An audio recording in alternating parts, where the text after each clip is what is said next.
Buenos días a todos. Disculpen, buenas tardes allá, buenos días por aquí. Antes que nada, quiero agradecer a KIPI, PMA, a la Cámara de Corea de Farmacéuticos y Biológicos, por haberme invitado, y también a Hija Kim, que se le ocurrió pasarme la voz para poder participar en esta sesión. Voy a proceder a compartir mi pantalla para que puedan ver la presentación que he preparado para el día de hoy, que espero que sea de su agrado y atienda todas las preguntas que tienen. El tema de hoy es Perú. La sesión es una sesión en la que hemos tratado de cubrir muchos aspectos. Vamos a tener que correr un poco, pero hemos hecho el intento de incluir bastante texto en los slides, aunque no es lo ideal. Para una presentación, la idea es que esto quede como material de referencia más adelante para ustedes. Vamos a empezar un poco hablando del país y la autoridad, presentarles a la autoridad regulatoria a cargo y el marco regulatorio general, legal del país, hablar un poquito de los procedimientos y los requisitos de manera general para registro sanitario de medicamentos, renovaciones y cambios o variaciones. Después entraremos a hablar de algunos requisitos del dossier de Perú que tienen ciertas peculiaridades. Hablaremos también de productos genéricos. Y después, muy corto lamentablemente por el tema de prioridades y tiempos, algo de productos biotecnológicos, de requisitos de farmacovigilancia para el país y un slide para hablar de pricing y reimbursement, que probablemente es un tema que le interese a alguno de los participantes. Bueno, lo primero es un poco ubicarlos geográficamente y darles algunos datos del país. Perú que está ubicado en Sudamérica, está más o menos en la zona central de la costa pacífica del continente sudamericano. Tiene una población de entre 30 y 35 millones de personas, dependiendo de qué proyecciones uses, puede ser un poco más, un poco menos. La gran mayoría está ubicada en Lima. Lima representa, la ciudad de Lima es la ciudad capital, tiene alrededor de entre 10 y 12 millones. Es decir, más o menos un tercio de la población está en una sola ciudad. El tamaño del mercado de productos farmacéuticos está alrededor de entre 2 y 2.5 mil millones de dólares. Eh, los números pueden variar incluso hasta 3 millones dependiendo de la fuente que uno consulte. Y también si se está considerando el mercado de ventas al gobierno, a hospitales, ventas públicas o no. Una parte importante de los productos que entran al país son productos importados. Hay una industria de fabricación local, pero principalmente se dedica a productos genéricos o copias o genéricos de marca. La industria local no es tan fuerte como la de países como Brasil, México o Argentina, pero es más fuerte que quizás la que pueda haber en Ecuador. Y el canal de ventas, una peculiaridad es que el canal de farmacias es importante para lo que es las ventas, y hay una peculiaridad que una empresa controla casi el 80% de las farmacias del país. Hay una figura semimonopólica, ¿no? Y esto hace que esta empresa, que es el grupo Intercorp, a través que es dueña de varias cadenas de farmacias, tenga bastante poder, un poder muy fuerte de negociación, incluso en situaciones de precio, ¿no? Hay una cosa peculiar que a veces es el canal de distribución quien tiene más poder para negociar precios más que los fabricantes o los importadores. Y las ventas públicas pueden representar y a clínicas puede ser alrededor del 40%, aunque dependiendo del año y la fuente consultada, pues, algunos consideran que puede llegar hasta el 50%. Entonces, a grosso modo, este es un poquito el tamaño del mercado, las características y las peculiaridades del tamaño del mercado farmacéutico en Perú. Espero que esta información les sea de referencia y les sea útil. Lo que quisiera ahora contarles un poquito es hablarles sobre la autoridad regulatoria y mostrarles un poco de la página web de la autoridad, de tal manera que los equipos regulatorios de sus empresas puedan consultar la información y tengan un punto de partida adicional a lo que vamos a presentar el día de hoy. La autoridad regulatoria en el Perú es la DIGEMIT, que es un acrónimo de la Dirección General de Medicamentos, Insumos y Drogas. Esta autoridad regula todos los aspectos de medicamentos, con la excepción de estudios clínicos. Estudios clínicos de medicamentos es algo que lo ve una entidad, participa, pero está gestionado principalmente por una entidad que se llama el Instituto Nacional de Salud. Pero después todo lo demás, en la parte comercial, postdesarrollo, es con Digemit. Ellos además regulan algunos tipos de alimentos, como el grupo de suplementos nutricionales, cosméticos, dispositivos médicos, la gran mayoría de productos que requieran un control sanitario, con la excepción quizás de medicamentos, los regula la Digemit. Acá les comparto la página web de la Digemit. Me parece que está acá abajo pueden ver la dirección. En caso de que quieran consultar, lamentablemente todo está en español. Esto lo van a ver mucho en autoridades de la región, que solo la información está en español. Si ustedes quieren entrar a recibir alguna información sobre las gestiones, o más detallado, pueden entrar a esta sección de trámites. También puedo ir a la normatividad, pero no lo recomiendo porque puede ser confuso. Acá hay algunas reseñas más directas. Ahora, un tema curioso es que en Perú el 99.9% de las gestiones se hacen vía electrónica, pero la gran mayoría no se hacen a través de la plataforma o de la página de la Digemit directa, sino a través de una plataforma diferente que se llama la BUCE. El término BUCE es un acrónimo de Ventanilla Única de Comercio Exterior. Este es un sistema que no corresponde a la autoridad regulatoria, es un sistema que corresponde a aduanas del Perú, que a su vez es parte o reporta, está dentro del organigrama de la entidad responsable de Hacienda, de impuestos en el país. Esto es, aunque puede no hacer sentido, es algo que vamos a ver que también ocurre en Ecuador, algo parecido, más adelante el día de mañana, es que se ha utilizado esta plataforma para el control de información aduanera como punto de acopio de información para ser distribuida a entidades que tienen que emitir permisos que permitan la importación de productos. Desde la perspectiva de que uno puede entender un registro sanitario, un marketing application en inglés, autoriza a la persona o la empresa que es propietaria del registro sanitario a fabricar, a vender, a comercializar y a importar productos. Entonces, en este orden de ideas es que se utiliza esta plataforma, una función de esta plataforma para mandar y documentar la información de gestiones ante la autoridad regulatoria que es la Digemit. Esta plataforma, de nuevo, esto es solo referencial, es un screenshot, una toma de pantalla de la plataforma en que me lo veo yo con mi cuenta personal, bueno, de la empresa en realidad. Para que tengan una idea, debido a que es una plataforma que está gestionada por el área de Hacienda, solo para acceder y registrarte en el sistema, tú necesitas tener un usuario y una clave tributaria y un código de identificación tributaria del Perú. Es decir, tendrías que tener una entidad legal en el país, registrada ante Hacienda, y sobre ese registro tú puedes abrir una clave aquí para poder usar esta plataforma.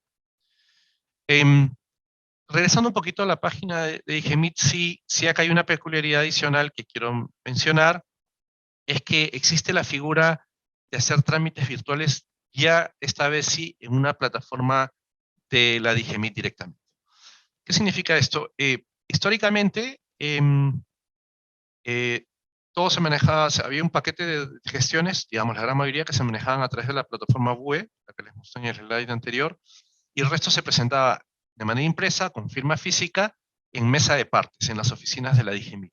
Pero como resultado de la pandemia, se creó lo que se llama la ventanilla virtual de atención virtual de la Digemit, que es una plataforma en que uno puede subir documentación como si fuera que reemplaza a la presentación en las oficinas físicas y tiene un horario de atención. Si bien la plataforma, el sistema está disponible las 24 horas, solo van a reconocer gestiones que se presenten entre las 8 y las 4:30 de la tarde, horario local, de manera similar o haciendo un paralelo a lo que sería una gestión física. Solo hay muy pocos procedimientos que todavía se manejan de manera física. La gran mayoría, si no están en la plataforma BUS, están en esta plataforma. La plataforma, esto de nuevo este es un screenshot, como referencia nada más. Y la plataforma, como pueden ver, se usa principalmente para cambios en temas de registros de establecimientos farmacéuticos, farmacias, droguerías, distribuidoras, importadoras, para algunas gestiones que hace el gobierno, como por ejemplo permisos especiales de registro para algunas vacunas de programas internacionales, y algunos tipos de variaciones se traen acá bajo el concepto de otro, ¿no? Para tú emitir una solicitud acá, o para que una entidad a una solicitud tiene que estar registrada como entidad ante la Digemit, como una entidad farmacéutica, y tienes que tener un correo registrado en el cual vas a recibir una clave de validación. Entonces, digamos, para que tengan como referencia cómo funciona el sistema. Un poquito para hablar, para poner en contexto la DIGEMIT. La DIGEMIT es parte del Ministerio de Salud, es una de las entidades del Ministerio de Salud con una independencia parcial del Ministerio, tiene autonomía hasta cierto punto, pero no tiene autonomía económica, y eso hace que lamentablemente, es decir, lo que uno paga de derechos de gestiones o de revisiones de la DIGEMIT no va a la DIGEMIT directamente, sino al Ministerio de Salud, y el Ministerio de Salud después le da una partida, un dinero, para la operación de la DIGEMIT en un año. Esto lamentablemente tiene lo negativo de esto es que si hay muchas gestiones o mucho trabajo para la DIGEMIT no puede, tiene limitaciones para contratar más personal de manera rápida, ¿no? Porque depende del presupuesto del Ministerio de Salud y no va de la mano con la cantidad de trabajo o gestiones que recibe. Dentro de lo que es la DIGEMIT, el departamento que está a cargo de lo que es registros, digamos, el tema principal de la presentación actual es la Dirección de Productos Farmacéuticos, ¿no? De registros de productos farmacéuticos. En menor medida podría haber interacciones con otro departamento que ve lo que es certificaciones de buenas prácticas de manufactura, etc. Digamos, esto da una visión general de la autoridad. Y lo que ahora quisiera comentarles es un poco el marco regulatorio.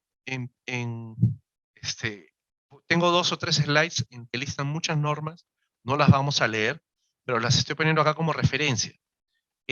La normativa, lamentablemente, toda la normativa está en inglés, discúlpenme, en español, no hay traducciones en inglés, y además hay otro inconveniente que hay una norma base que después es modificada por otras, y usualmente tanto la autoridad como el Congreso, como otras entidades del Estado, no te entregan o no hacen disponible una norma que integre la norma base más las adendas o modificaciones posteriores. Lamentablemente en la práctica uno tiene que tener la norma inicial y las subsiguientes modificaciones y leerlas juntas. No hay un documento integrado, actualizado. De acá quisiera resaltar, no lo vamos a leer todas, acá quisiera resaltar la Ley de Productos Farmacéuticos, Dispositivos Médicos y otros productos de salud, que es, el marco que establece el sistema regulatorio actual en Perú. En Perú el esquema legal es, hay leyes que las aprueba el Congreso de la República, hay decretos que los aprueba el Ministerio de Salud y luego hay resoluciones que los aprueban entidades más bajas, ¿no? Las leyes las aprueba el Congreso, los decretos el Ministerio de Salud confirma del ministro de Salud y las resoluciones son documentos que ya emite la DIGEMIT, la autoridad regulatoria, que normalmente son guías que suplementan o complementan lo anterior. Históricamente existió esas discrepancias entre las leyes, los decretos y las guías, pero esto ya, lo cual no hace mucho sentido desde el punto de vista legal, pero esto se ha ido corrigiendo en los últimos 10, 15 años, ahora hay bastante consistencia, ¿no? Hay información adicional o requisitos adicionales quizás que aparecen en algunas guías que no aparecen en la ley o en el reglamento, pero son adicionales, no son contradictorios. Eh, y bueno, son 3 slides con normas, pero si quisiera resaltar la ley que ya les mencioné y el decreto 016-2011, de acá, que es el reglamento actual vigente, ¿no? Que ha sido modificado varias veces. La última modificación significativa en el proceso de registros es del 2017, me parece, y hay algunas modificaciones menores en otros aspectos, pero que son posteriores, pero que no tienen impacto en los temas que vamos a cubrir en la presente sesión. Y después, otro punto quizás interesante para resaltar es que en el 2016 se emitieron 2 decretos que corresponden, digamos, emitidos a nivel de la DIGEMIT, que complementaban el reglamento y que abren la posibilidad de un proceso más formal de productos biotecnológicos y abren el mecanismo de registro por la vía de biosimilaridad, que no existía en el Perú hasta antes del 2016. ¿Ok? Continuemos entonces. Acá hay un aspecto que no está explícito o establecido en ninguna norma, pero digamos se infiere, es la realidad actual en el país, que se infiere por normativas de establecimientos, así como el sistema con el cual trabaja el IGEMIT, que es que, que creo que es importante tomar en cuenta que el solicitante de un registro sanitario no puede ser una empresa extranjera. Tiene que ser el solicitante y el dueño de un registro sanitario en el Perú, tiene que ser una empresa, una entidad legal peruana, que además esté registrada ante la DIGEMIT como establecimiento farmacéutico, y no como cualquier establecimiento farmacéutico, tiene que tener ciertas categorías, importador o droguería. que es una categoría, digamos, un mayorista, por decirlo de alguna manera, un mayorista de medicamentos. Y para tener este registro, licencia, tienes que tener un farmacéutico responsable, que acá en el Perú se le llama director técnico. Tienes que tener una serie de sistemas de calidad validados que son inspeccionados por la autoridad, y tienes que contar con un almacén. O tener un servicio de terceros con almacén en el Perú, en el cual es un contrato, igual tienes que pasar una inspección. Entonces esto genera una figura curiosa para empresas que extranjeras. Están obligadas, esto genera que la empresa extranjera esté obligada a usar una de tres posibles escenarios. Uno, abrir una oficina local, obtener licencias, contratar personal, obtener licencias, registrarse, después de 6 meses de tiempo, si todo sale bien, y recién en ese momento poder proceder a solicitar un registro sanitario. Dos, es identificar un socio comercial en el país, que es, sobre todo cuando una empresa recién entra o no está seguro del mercado, es lo que probablemente es más funcional, y decirle a ese socio comercial que él sea quien solicite el registro en su nombre, ¿sí? Digamos, por un acuerdo entre las partes puede ser en su nombre, pero desde el punto de vista legal, para las normas de Perú, para la autoridad peruana, por más que haya un acuerdo entre las partes, el dueño del registro, quien tiene todo el poder sobre el registro sanitario en el Perú ante la autoridad, va a ser esa empresa local que ustedes han identificado como su socio comercial. Entonces, eso es muy práctico, pero si el socio comercial no es, si el socio comercial tiene una discusión comercial con el socio, quieren cambiar y trabajar con otra distribuidora, este socio puede limitar la transferencia del registro o poner problemas, ¿no? Entonces hay un tercer escenario, que es que trabajar con una empresa que se haya constituido en el país, que tenga todos los permisos, y que pero que no comercialice productos realmente, sino que esto es un artificio legal viable, totalmente de acuerdo a la normativa, en que cumple esta empresa con todos los requisitos de ley, tiene un director técnico, todo, pero solo da el servicio de actuar como titular del registro sanitario para la empresa extranjera. Pero él no tendría un interés comercial, porque la práctica no va a importar, ni va a distribuir, ni va a vender el producto. Sí, sí recae en esta empresa cierta responsabilidad sobre la calidad y la seguridad del producto, pero no va a manipular el producto directamente. Este es un artificio que algunos abogados dan, algunas empresas dan, que también puede ser una solución intermedia. Esto es viable en el Perú, y no es viable en otros países, como los países de Mercosur, por ejemplo. Es viable en el Perú porque, a diferencia de Argentina, para dar un ejemplo, o Brasil, en Argentina y Brasil, el que es titular del registro sanitario es el único que puede importar y vender, y está obligado a analizar el producto y una serie de cosas. En el Perú no es tanto así. El que solicite el registro, que tiene que ser una droguería, es quien se asume como quien va a comercializar, pero no necesariamente. Se puede emitir lo que se llama un certificado de registro sanitario. El término es confuso, lo reconozco, que viene a ser una especie de copia del registro que se puede emitir a nombre de terceros.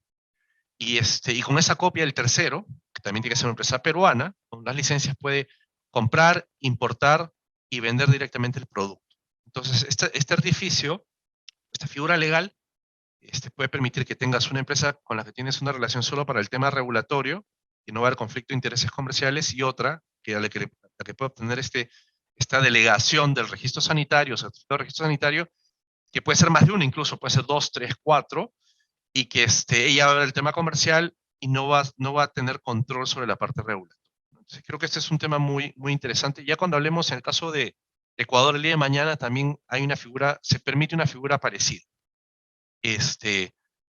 Ok, un tema adicional dentro del marco legal, que no es tan importante, pero creo que es, digamos, para el día a día, pero creo que es valioso mencionar, es alguna terminología, sobre todo cuando uno lee, algunos de ustedes vayan a leer la norma para que no se confundan con la terminología, porque hay algunas definiciones que difieren del estándar normal, ¿no? Tienes la normativa, vas a ver que hablan de productos farmacéuticos, ¿no? Y dentro de productos farmacéuticos, bajo ese nombre, tienen a las medicinas y a los productos biológicos, los productos galénicos, productos herbarios y productos dietéticos y edulcorantes. El Splenda está acá, por ejemplo, ¿no? Una marca conocida. Y dentro de los conceptos de especialidades farmacéuticas, de medicinas, hay lo que le llaman especialidades farmacéuticas, de nuevo, la terminología no es la estándar, y eso vendría a ser los medicamentos de síntesis tradicionales, y ahí también dentro está algunos otros productos como radiofármacos, ¿no? Entonces, de nuevo, esto no es crítico para el día a día, pero si ustedes van a revisar alguna normativa, esta terminología, como difiere del estándar internacional, podría generar confusiones, por eso creo que es valioso mencionarlo.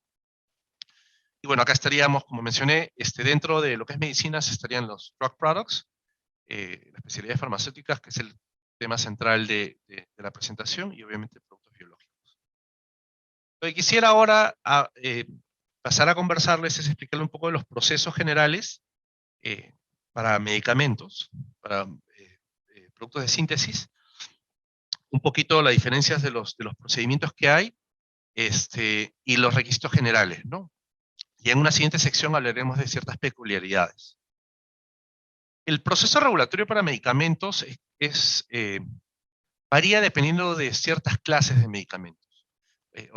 Estrictamente la normativa habla de categorías. Y hay una definición de categorías, ¿no? Las categorías van de la 1 a la 3.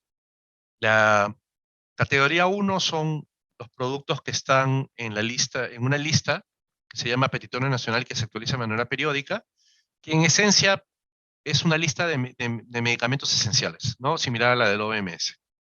El producto está en esta lista, si el activo y la forma farmacéutica y la indicación propuesta está en esta lista, el producto se considera categoría 1.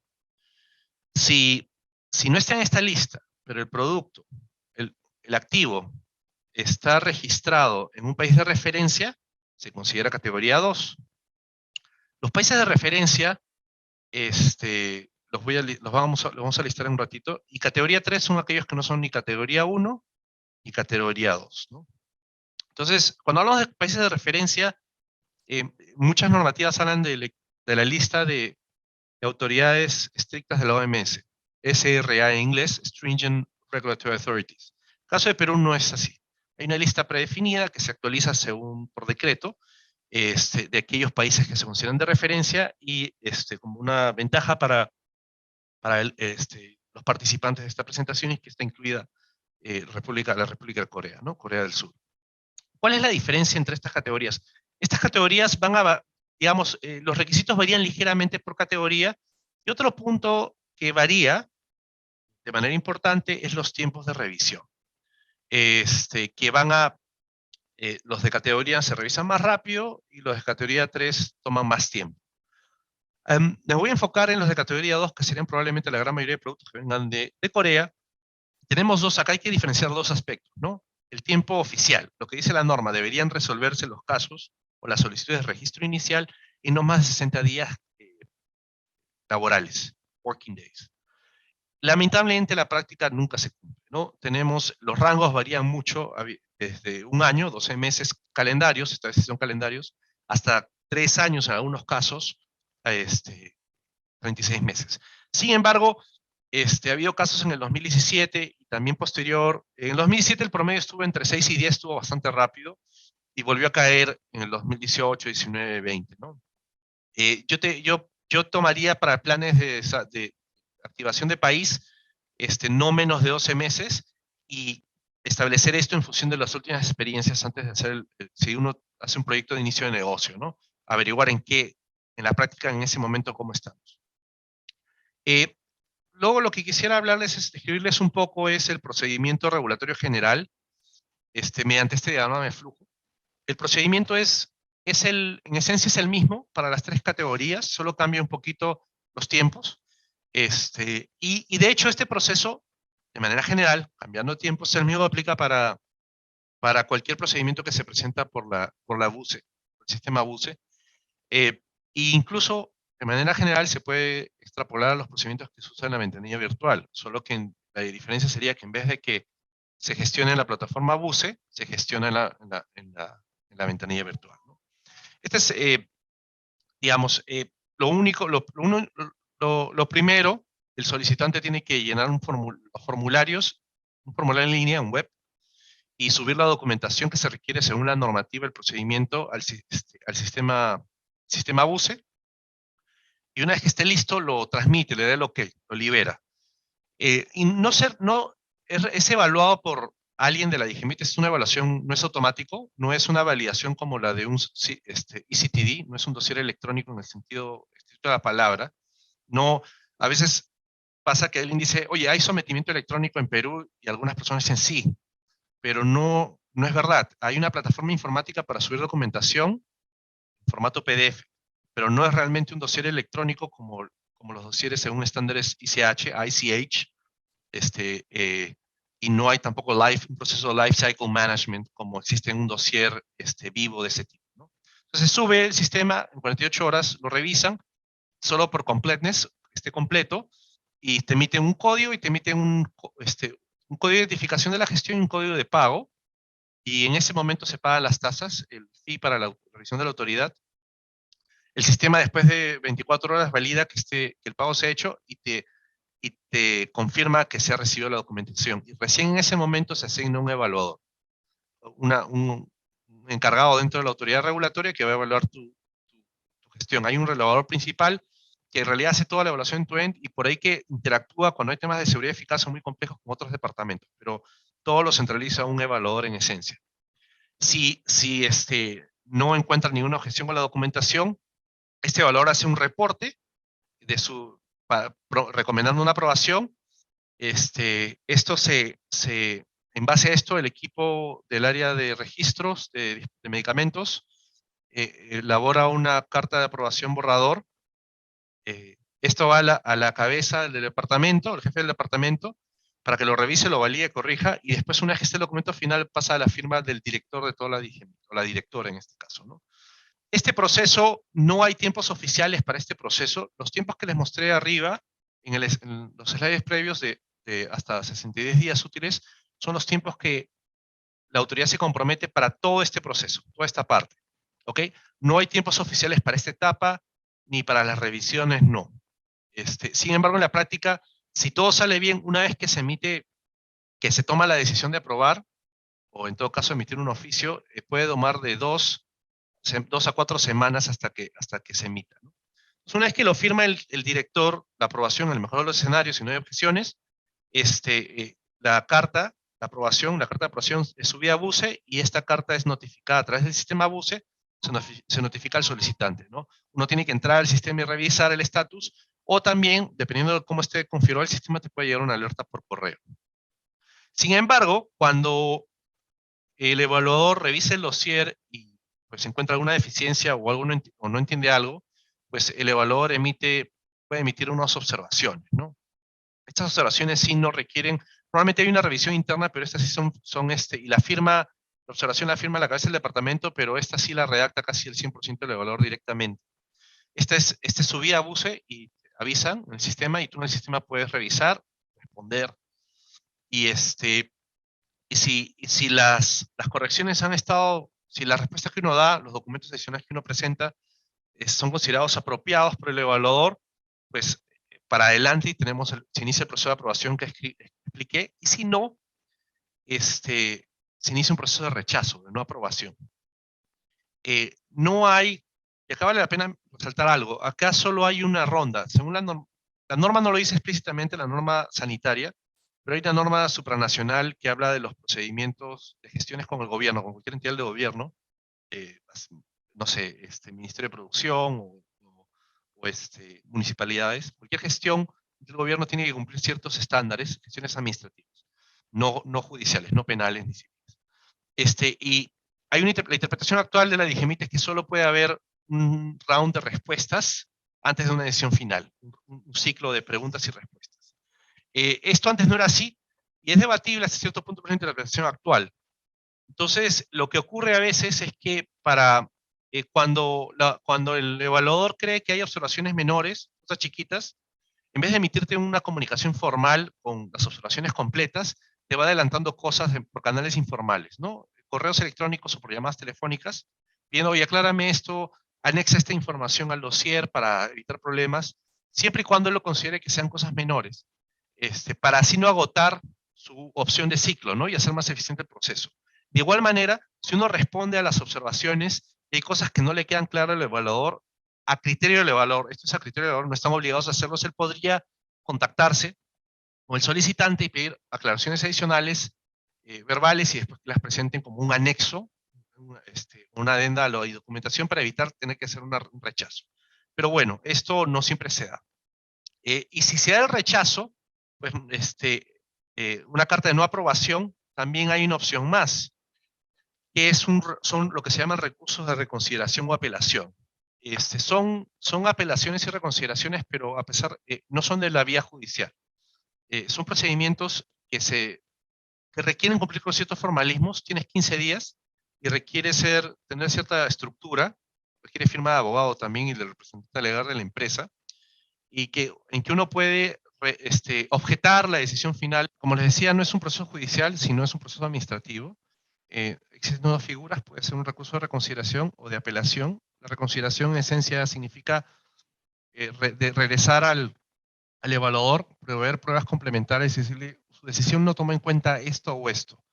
La documentación tiene que cumplir con ciertos formalismos legales, tiene que estar firmada por abogado, pero no es como un juicio, ¿no?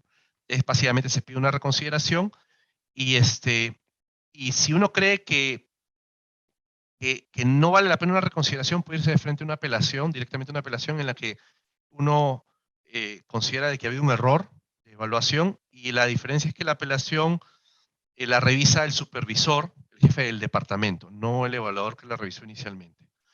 Tienes 15 días desde recibida la carta de no aprobación para presentar uno de estos procedimientos. Los hemos hecho bastante. Si bien hay que cumplir ciertas formas legales, normalmente lo redacta el responsable de asuntos regulatorios y el abogado hace una revisión final y firma, ¿no? Pero sí, por un tema de procesos, pide que tenga firmado abogado. Em, Ahora sí, lo que me gustaría es hablar un poco de los requisitos generales para lo que es registros iniciales de productos. Esto es una lista simplificada. Después hablaremos de algunos aspectos que creo que son importantes. Es una lista simplificada de los requisitos en 13 ítems. Y los requisitos son esencialmente los mismos para las tres categorías con pequeñas diferencias, como ya mencioné antes. Uno de los requisitos es el formulario de solicitud, que tiene mucha información, no vamos a entrar en detalle. Se llena en línea.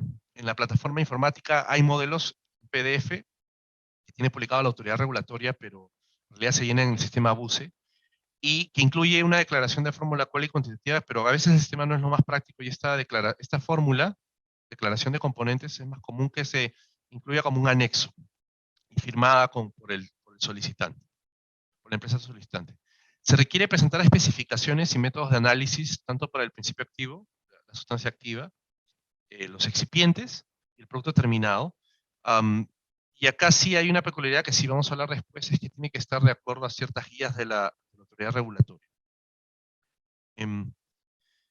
Para lo que es material de empaque, se tiene que también proveer especificaciones, no es necesario los métodos de análisis, eso se puede excluir. Y se tiene que proveer validación de métodos de análisis si es que no son métodos farmacopéicos, no son de farmacopeas, algunas de las farmacopeas reconocidas. Actualmente las farmacopeas reconocen la farmacopea coreana, así que también es un tema a favor. Estudios de estabilidad, estudios de equivalencia cuando apliquen. Acá hay que resaltar que actualmente la normativa de estudios de equivalencia es bastante reciente. La primera versión es 2018, que incluía unas guías básicas, 3 o 4 productos para los cuales se aplicaba, y esto ha sido extendido a fines del año pasado, el 2021, con más información sobre lo que se espera que tenga el estudio de equivalencia, y ampliando la lista de medicamentos a los cuales va a ser un requisito, para los cuales va a ser un requisito presentar el estudio de equivalencia, pero aún hoy en día es solo restringido a una lista pequeña. ¿Okay? La información de prescripción del médico, la ficha técnica se le llama en Perú, y el inserto para el paciente, o el texto, la propuesta de texto, la propuesta de rotulados, que es como texto, no es necesario presentar artes o diseños, y lo que se refiere a información administrativa legal, certificado de producto farmacéutico para productos importados, certificado de buenas prácticas de manufactura, siempre y cuando sean emitidos por por una autoridad regulatoria de un país de referencia. ¿Se acuerdan la lista que mencionamos antes? Es la misma. Entonces, si hay un certificado de buenas prácticas de manufactura, por ejemplo, de la autoridad regulatoria de la República de Corea, Corea del Sur, con ese certificado se puede presentar la gestión y no hay problema. Si es que no hubiera, o digamos el sitio de fabricación está en Indonesia y la autoridad regulatoria de Indonesia emite un certificado de buenas prácticas, pero no está listada, hay que gestionar una visita y una inspección por la DIGIMIT. Hay que pedir una certificación por la autoridad peruana. Ojo que no es necesariamente el sitio donde está la autoridad, basta que, digamos, en el caso del ejemplo que les di de Indonesia, si bien el sitio de fabricación, la planta, está en un país que no se considera de referencia, si por ejemplo la autoridad del Reino Unido por alguna razón hubiera visitado la planta en Indonesia y hubiera emitido un certificado de buenas prácticas, la MHRA, que es la autoridad del Reino Unido, hubiera emitido un certificado de buenas prácticas de manufactura de esa planta en Indonesia, ese certificado sí se puede usar. Aunque la planta no esté en los países, si se cuenta con un GMP emitido por alguna de estas autoridades de estos países, es aceptable. Para algunos productos se tiene que presentar un plan de gestión de riesgo. Básicamente es para productos biológicos y para productos totalmente innovadores que nunca hayan sido, cuyo principio activo nunca haya sido aprobado en el país. Y se requiere información de sustento de eficacia y seguridad para los productos clase 2 y 3, ¿no? Para la clase 1 no, los que están en la lista de medicamentos esenciales del Perú no. Ahora, ¿qué significa seguridad y eficacia? Varía, dependiendo del caso, lo vamos a comentar más adelante en más detalle, en la siguiente sección. Ahora quisiera terminar de hablar los procedimientos, de algunos otros procedimientos generales, además del registro, que serían renovaciones y variaciones. Si me permiten, quisiera hablar un poquito de renovaciones. En el Perú, los registros sanitarios valen por 5 años. A diferencia de otros países, no tienen vigencia eterna, o en el caso de Europa piden una revalidación a 5 años y después indefinido, ¿no? En el caso del Perú no, son 5 años y se tiene que renovar constantemente. En el Perú, el término no es renovación en realidad, sino es reinscripción. ¿Y esto por qué? Porque hasta hace unos años, lo que se le pedía al solicitante es que presente de nuevo el dossier completo. Para una reinscripción tenías que presentar todo un dossier completo como para el registro inicial, con la única ventaja de mantener ese número de registro y podías seguir comercializando el producto. Esto ha cambiado en el 2019, hubo una actualización de la normativa en el 2019 y los registros se han simplificado significativamente y ahora se puede exonerar casi toda la documentación de información de CMC, seguridad y eficacia, y en lugar de eso se presenta solo una declaración indicando que la información de seguridad de fabricación, lo que coloquialmente se llama en inglés CMC Information, la información de seguridad y eficacia no ha cambiado desde la última renovación o la aprobación, o si es que ha cambiado, ha sido presentada y está aprobada.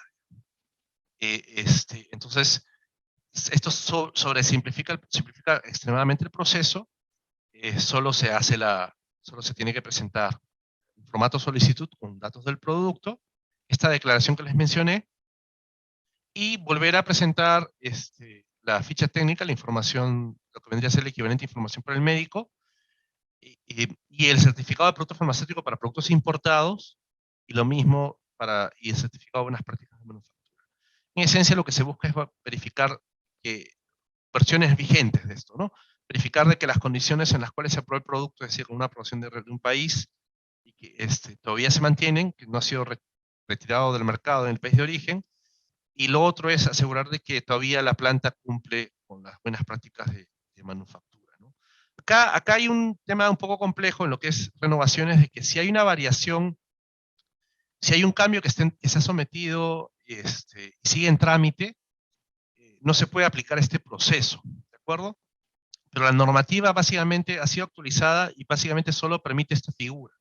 Entonces, lo que ocurre es que si tienes un cambio en trámite, no es que no puedas presentar una renovación, la puedes presentar, pero normalmente la autoridad no emite la aprobación, no te aprueba la renovación hasta que no hayas aprobado todas las variaciones que están en proceso. Ahora, el impacto no es tan significativo para la comercialización del producto, porque si la renovación está en trámite, así haya el permiso anterior haya vencido, si la renovación está en trámite, no ha sido rechazada, tú puedes seguir importando y comercializando el producto sin problemas. Habría que ver quizás cuando ventas al gobierno, en los procesos de licitaciones, tender bids, si quizás algunos podrían ser muy quisquillosos en que la aprobación esté vigente, pero después, fuera de eso, puedes ejercer el derecho sobre el registro, puedes seguir comercializando sin problemas, ¿no?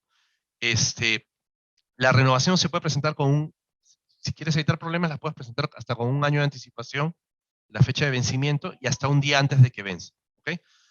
lo presento un día antes de vencimiento y puedo seguir vendiendo el producto hasta que me aprueben la renovación o hasta que tenga una respuesta final de rechazo, de no aprobación de la renovación. ¿Ok? Y lo que es modificaciones y variaciones, un poquito para hablar de este proceso, en el Perú se pueden agrupar en dos grandes grupos, cambios menores y cambios mayores en esencia. ¿Ok? Los cambios menores por definición son aquellos que no afectan aspectos de calidad, afectan significativamente, aspectos de calidad, seguridad o eficacia del producto, y cualquier cambio que afecte seguridad o que pueda afectar significativamente serían mayores. Lo que varía es que acá hay algunos ejemplos que menciona la normativa sobre qué son mayores y qué son menores, pero estas listas no son completas. Eh, de hecho, además de lo que dice la norma para cambios menores, hay un formulario en la página web que se actualiza de manera periódica, en los cuales DIGEMIT está listando qué cambios considera ellos que son cambios menores. Y además establece qué requisitos deben proveerse, porque la normativa solo establece requisitos específicos para algunos cambios, y para los demás dice proveer información apropiada que sustente o explique el cambio.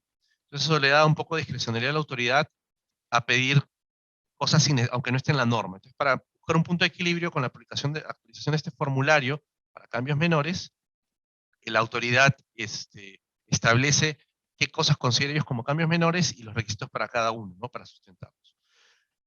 Los cambios menores tienen la ventaja de que se notifican y después se ejecutan. Vendría a ser como lo que, haciendo un paralelo con Europa, vendrían a ser lo que serían cambios tipo 1B, me parece, ¿no? O en inglés, o a veces como lo llaman, es tell and do. Es decir, notifícalo e implementa. Y una vez que la autoridad no te emite respuesta, tú lo notificas y asumes que está aprobado, y la autoridad te da 6 meses para implementar el cambio. En el caso de cambios mayores, la autoridad, tienes que notificar o someter, tienes que esperar una aprobación explícita, y si hay una carta de respuesta. En teoría, debería demorarse no más de 44 días laborales, working days, en responder a la autoridad. En la práctica es muy variable, de 6 a 8 meses, ha habido casos que estaban 4 meses de calendarios de respuesta. Y luego otra peculiaridad que tenemos es que hay escenarios en que hay cambios que yo considero que un profesional regulatorio considera que es un cambio menor, ¿de acuerdo? Pero no están en la lista de escenarios descrita por la autoridad de manera explícita. Entonces, en ese escenario, lo que se recomienda es presentar el cambio menor, pero no usando el formulario estándar, sino una carta pidiendo una respuesta explícita, ¿no? Y esperar a la respuesta. No se puede, y eso obliga a la autoridad que te responda en teoría en un mes, si aplica un cambio menor o no. En la práctica también puede ser un par de meses, ¿no? Pero por lo menos te da la certeza. Y eso pasa un poco por experiencia regulatoria y criterio del profesional regulatorio del país. Cambios mayores son nuevas indicaciones, cambios de proceso de fabricación del producto terminado del principio activo. En el caso del principio activo sería para biológicos únicamente, porque el proceso de fabricación del principio activo no se registra para momentos de síntesis, cambios en tipo de vida, etc., ¿no? Algunos cambios no son aceptados como cambios. Por ejemplo, cambio de fabricante es considerado un nuevo registro en el Perú. Entonces hay que tomar esto en cuenta. Si yo quiero tener fabricantes alternos, tengo que sacar 2 registros sanitarios, aunque sean idénticos, uno para cada fabricante alterno, ¿no? Es una de las peculiaridades que hay. Y cuando hacen cambios mayores, normalmente la autoridad, en la carta de aprobación, la práctica es que la autoridad te emite te da cuando los cambios conllevan, además de los 6 meses que tienes para implementar, normalmente cuando el cambio conlleva una modificación en el material de empaque, la autoridad normalmente te da automáticamente en la carta de aprobación, te permite hasta 1 año para agotar existencias, productos con material de empaque o con imagen antigua.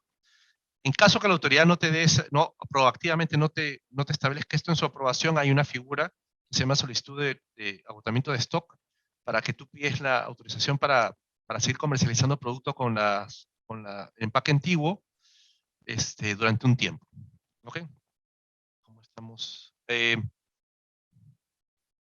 Muy bien. Entonces, acá están las tasas, solo como referencia, los valores en el Perú son son expresados en soles, la moneda local, soles peruanos. Sin embargo, para facilidad, lo estamos expresando como tasas en dólares. Es mucho más barato lo que cuesta una gestión en Europa o en Estados Unidos. Hay pequeñas variaciones, por categorías el costo es más o menos el mismo, porque hay pequeñas variaciones si el producto viene de un país de referencia o no. Hemos redondeado los valores hacia arriba. Por lo general no hay cambios significativos. Si bien hay cambios anuales del valor en soles, los cambios en dólares no son tan significativos por la tasa de cambio, pero no podemos descartar que haya fluctuaciones, sobre todo hacia abajo, por fenómenos inflacionarios en el país, ¿no? No son comunes, la tasa de inflación en el Perú ha sido bastante controlada, pero igual que como otros países, por la situación actual de COVID, a veces la inflación está siendo más alta, ¿no? Ahora, sí, quizás temas más interesantes sobre consideraciones especiales en aspectos del dossier, en especial cosas a tomar en cuenta con mucha más anticipación. Quizás el tema más importante puede ser lo que es estudios de estabilidad, ¿no? Que es algo que toma un año más en ser realizados. Y uno tiene que tener disponible con anticipación antes de presentar una gestión en el país.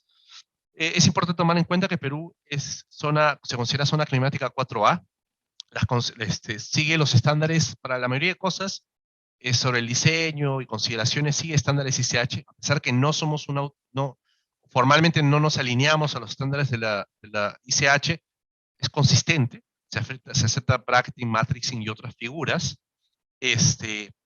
Em, eh, y hay excepciones, si bien hay excepciones, la normativa establece excepciones para productos con principios activos bastante estables, no hay una definición de lo que es un producto estable. Entonces, podría uno disminuir el número de lotes que se requieren de 3 a 2 o el número de data points que recolectar si es un principio activo poco lábil o termoestable. Sin embargo, no es lo recomendable porque al no haber una definición clara en la normativa, la autoridad tiende a ser muy estricta o a exigir de más en esto, ¿no?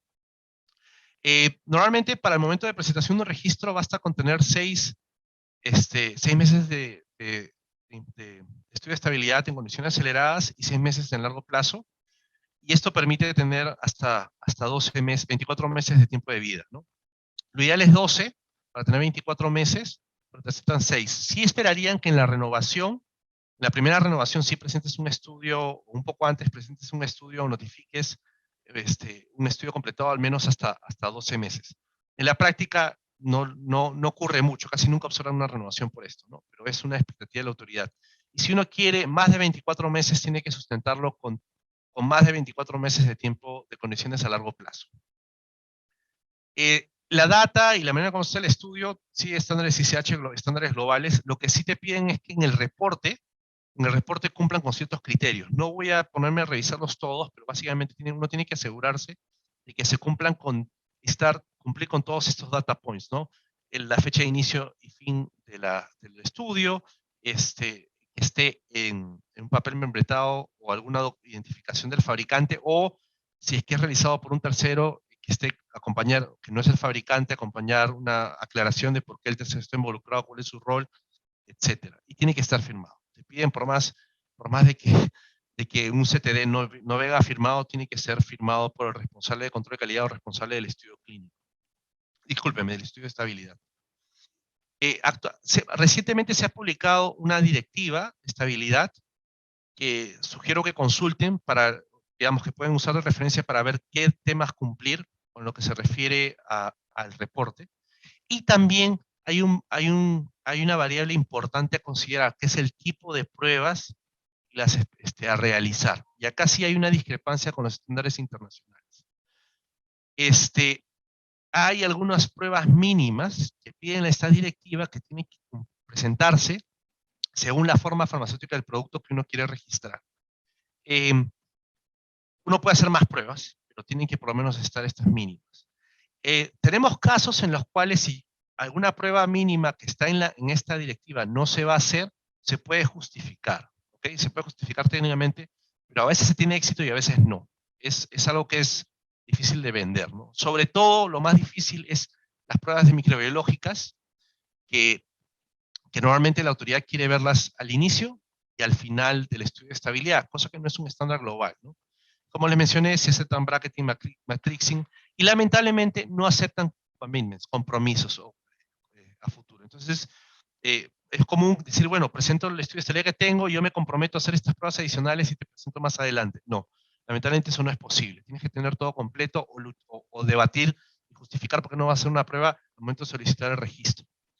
Como referencia, acá hay un extracto de la directiva, de la guía de estabilidad. No la vamos a leer. Y acá pueden ver los tipos de ensayos y las formas farmacéuticas para los cuales cada ensayo es obligatorio. Como pueden ver acá, por ejemplo, ensayos de microbiológicos son obligatorios para tabletas, cápsulas. Y acá, bueno, está en español, dice que es obligatorio al inicio y al final, cuando normalmente se hace a veces al inicio, simplemente haces una prueba de validación de sistema de empaque-cierre, ¿no? Y ya no haces al final. Pero bueno, estos son los inconvenientes que uno tiene que tener en cuenta con anticipación.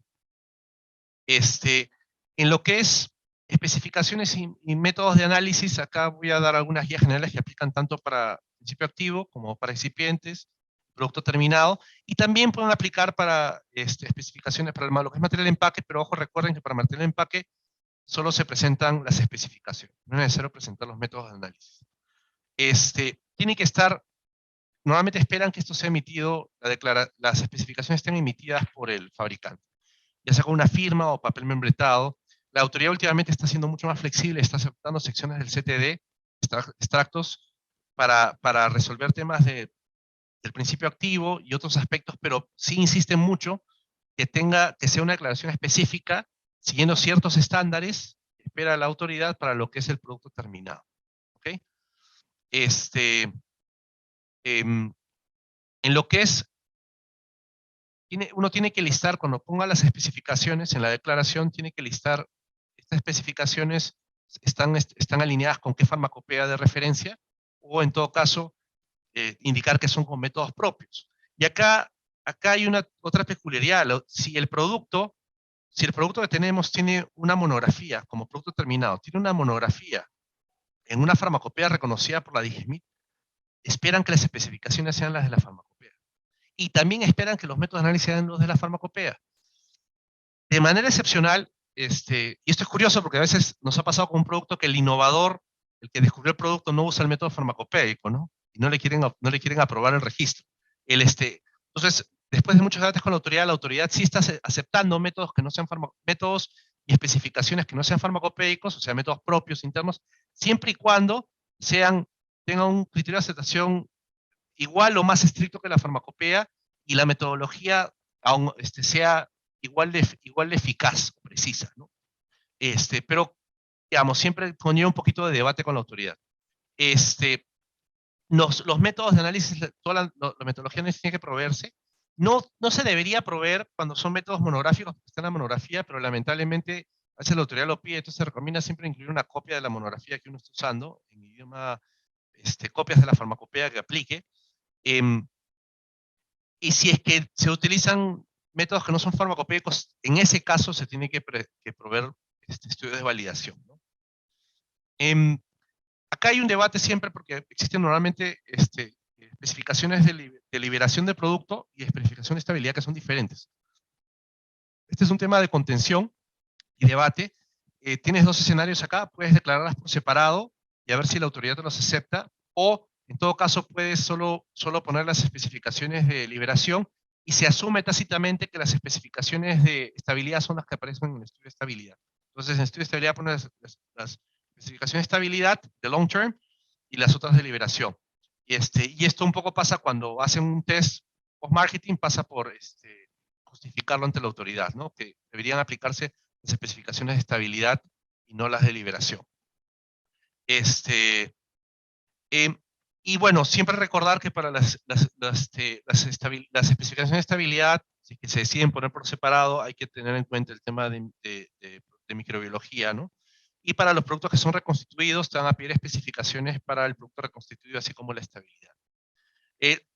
No, hay modelos de declaraciones, de especificaciones que han sido aceptados. Esta es una referencia que las dejo acá como, esto no está en la norma, es basado en nuestra experiencia, lo que cumple con los estándares que pide la autoridad, se los dejo como referencia. Sí es importante que la información sea consistente con otras secciones del documento y con del dossier y con la documentación legal. Para lo que es información de prescripción, acá tenemos dos documentos, que es la ficha técnica, que vendría a ser el equivalente al SMPC europeo, que no se imprime, no se tiene que incluir en el producto, pero se tiene que presentar y es revisado y aprobado, y después el inserto para el paciente.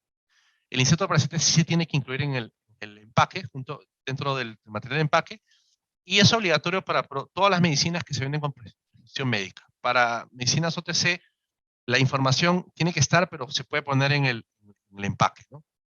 En esencia, la información que debe cumplir, tienes una base de información que es común a ambas, y la información para la ficha técnica, que sería información para el médico, debe tener algunos información adicional. Am, no hay una guía muy detallada sobre la información para el paciente, sobre ítems que deben cubrir. Solo dice de manera general la normativa que debe ser un lenguaje, debe ser consistente con la información para el médico, pero un idioma que sea de fácil entendimiento. En la práctica, uno normalmente utiliza el modelo de inserto de un país de referencia y lo traduce, y siempre y cuando cumpla, se modifica ligeramente para que cumpla con los ítems que pide la normativa, y se usa esto. Y lo mismo para la ficha para el paciente, ¿no? Para el médico, disculpe, la ficha técnica. Las fichas técnicas tienen que ser sustentadas para un producto clase 3, un producto innovador por completo, pero si el producto está aprobado en un país de referencia, normalmente se puede sustentar con la data de la ficha técnica del país de referencia, ¿no? Con eso sería suficiente. Acá simplemente les comparto la lista de campos o fields que tiene que tener el PIL. Es común tanto al inserto, disculpen, al inserto para el paciente como para la información para el médico, con la diferencia de que la información para el médico tiene que además tener información sobre farmacodinámica, estudios clínicos y preclínicos, y también una información de fecha de revisión, que sí no es obligatoria, es opcional, en el inserto para el paciente. Y después acá tenemos la información de rotulado. No la vamos a leer para tratar de ser eficientes con el tiempo, pero lo estamos detallando acá para que sirva como referencia posterior. Esta presentación se la van a proveer después, en formato PDF, me imagino, y van a poder consultar ahí. Puntos a considerar es que la normativa en general preferiría que la misma información aparezca en el material de empaque secundario, las cajas, y en el material de empaque primario. Pero reconocen de que el material de empaque primario, blisters o viales, como normalmente son pequeños, no pueden incluir toda la información y permite excepciones en la información que se requiere en función de ese criterio. Y la normativa establece diferentes excepciones según si son botellas, blisters o foils, etc., ¿no? Entonces no los vamos a leer, pero acá está para su referencia. Y, digamos, para hablar probablemente del último peculiaridad de Perú, hablamos de seguridad y eficacia, ¿no? ¿A qué se refiere, no? Para productos categoría 1 no es necesario proveer información de seguridad y eficacia. Para productos de categoría 2 sí, y para categoría 3 también. Pero la diferencia es que la normativa para categoría 2 habla de información de seguridad y eficacia. ¿Cómo se interpreta esto? No se refiere a estudios clínicos del producto propio. Basta con publicaciones del producto original, que estén en papers, en revistas científicas, o más comúnmente uno puede proveer una copia del SMPC, de la ficha técnica aprobada en FDA o EMA como punto de referencia. Esa es mi demostración, mi información que demuestra seguridad y eficacia. Para los productos categoría 3, que hay muy pocos, la verdad, sí nos piden estudios clínicos. Y ahí aplicaría, no hay una guía sobre qué se refiere a estudios clínicos, pero en la práctica la expectativa de la autoridad es cumplir con los estándares internacionales, ¿no? Estudios preclínicos y estudios de desarrollo completos de fase 1, 2 y 3. Y un poco de lo que es eficacia, disculpen, seguridad, es que sí te piden un plan de gestión de riesgo para moléculas nuevas y para productos biológicos. Para productos genéricos, no hay un procedimiento de normativa general, ¿no? Básicamente, el producto puede ser genérico, pero dependiendo de qué categoría de calce, 1, 2 y 3, sigue el procedimiento de categoría 1, 2 y 3. No hay diferencia si es un genérico, un producto genérico de marca, una copia, etc. No existe procedimiento, tampoco existen procedimientos de revisión acelerada, no hay fast track, no hay procedimientos para productos huérfanos, etc. Digamos, estos son los procedimientos generales que aplican para todos. Lo que quisiera ahora, voy a tratar de hacerlo en 10 minutos, disculpen por el retraso, es hablar un poco de productos biológicos, específicamente productos biotecnológicos. Los productos biológicos los registros para productos biológicos en esencia son muy vagos en la normativa, y son en esencia los mismos que para medicamentos, con la diferencia de que piden proceso, información, caracterización del principio activo. Caracterización del principio activo desarrollo del proceso, quieren detalles del proceso de fabricación del principio activo y del producto terminado, que ahora no lo piden para medicamentos de síntesis. Y en todos los productos biológicos, la normativa establece que para todos, no existe el concepto de clasificación, sino que para todos hay que presentar estudios de seguridad y eficacia. Sin embargo, hay un waiver, una excepción, que establece que seguridad y eficacia solo se tiene que presentar para hemoderivados y para vacunas. Para los demás productos,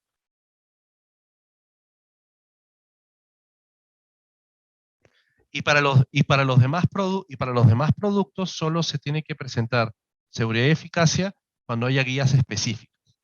Y eso es lo que ha pasado para los productos biotecnológicos en el 2016. Los productos biotecnológicos, en la norma que les mencioné al inicio, desde el 2006 se hizo una modificación a la normativa para que biológicos se defina mejor y se habla de productos biotecnológicos, que son básicamente los productos derivados de métodos de tecnología recombinante, anticuerpos monoclonales, etc. Y para estos se ha establecido ya una guía específica que construye sobre las guías generales para biológicos y la detalla más, y también se ha permitido la figura de una aprobación por biosimilaridad. La curiosidad es que con esta normativa para biotecnológicos, no todos los biológicos, para los biotecnológicos, sí se está usando el estándar CTD. Sí se hace el estándar CTD y se presenta el dossier completo. Consideraciones, digamos, un dossier tal cual se presenta completo, se pide traducciones básicamente del módulo 2 y todo el módulo 3, pero podrían pedir más. La normativa en Perú pide que todo se presente en español, con traducciones al español, pero la autoridad en la práctica hay una guía que dice que son flexibles y piden traducciones solo de estas secciones, a pesar de que la norma habla de todo en español.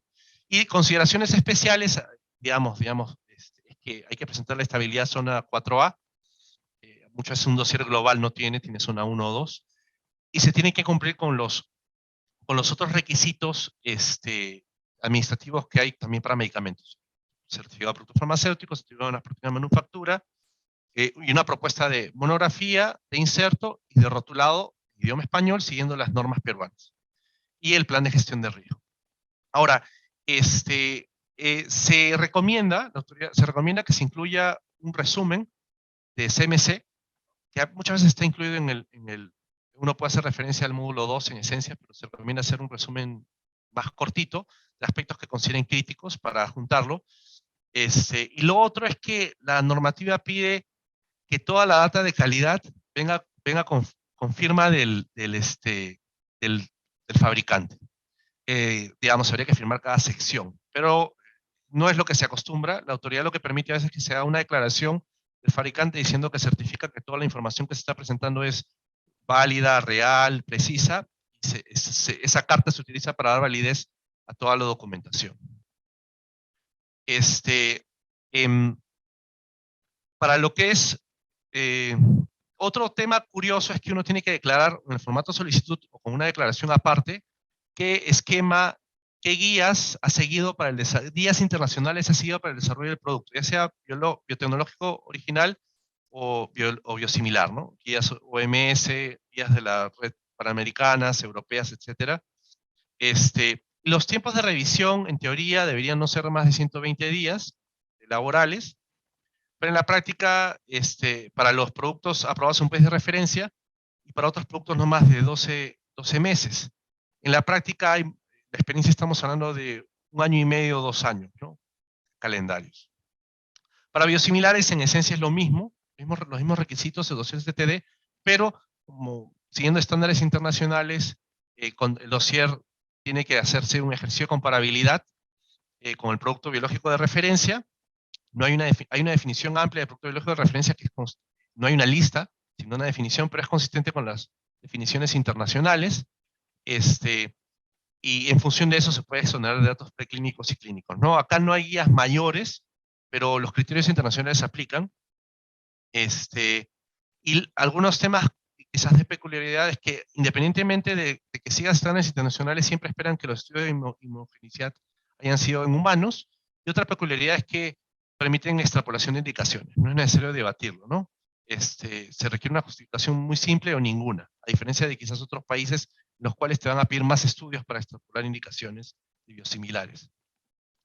Ya para cerrar, vamos a hablar de los requisitos de post-marketing y algunos aspectos adicionales. Voy a tratar de apurarlo. Nos piden, la normativa sí pide la presentación de informes periódicos de seguridad para aquellos productos que tengan que presentar planes de gestión de riesgo, que serían biológicos y productos innovadores, para los demás no. Hay obligatoriedad de presentar reportes de eventos adversos espontáneos, con los tiempos que establecen acá. Acá hay una peculiaridad que piden que los reportes serios se reporten en no más de 24 horas. Y existe el requisito de nombrar un responsable de farmacovigilancia ante la autoridad regulatoria que tiene que estar en el país. Ahora, normalmente lo que se hace acá es que se reporta, como el que saca el registro es una empresa local. Ellos tienen un responsable general de farmacovigilancia para todos los productos, y es el que se declara ahí. Y se está implementando un sistema, un requisito de buenas prácticas de farmacovigilancia, y se está empezando a inspeccionar. Así que sus distribuidores tienen que tienen que tomar en cuenta que los distribuidores tienen que o las personas con las que trabajan en el país tienen que estar trabajando en esta certificación para evitar inconvenientes. En lo que se refiere a precio, a costo de precios, lo menciono porque es un tema muy común, pero en realidad el Perú, a diferencia de quizás Ecuador y algunos otros países como Colombia para algunas cosas, no tiene regulación de precios, ¿no? El mercado es abierto, no hay regulación de precios, no hay reimbursement, no hay un sistema el Estado, cuando hace compras, trata de controlar los precios mediante licitaciones en que genera precios de referencias, pero no es una normativa de establecimiento de precios, sino que el Estado, cuando pide o hace una compra al por mayor, establece rangos de precios recomendados y hay una competencia entre diferentes participantes que tienden a bajar los precios.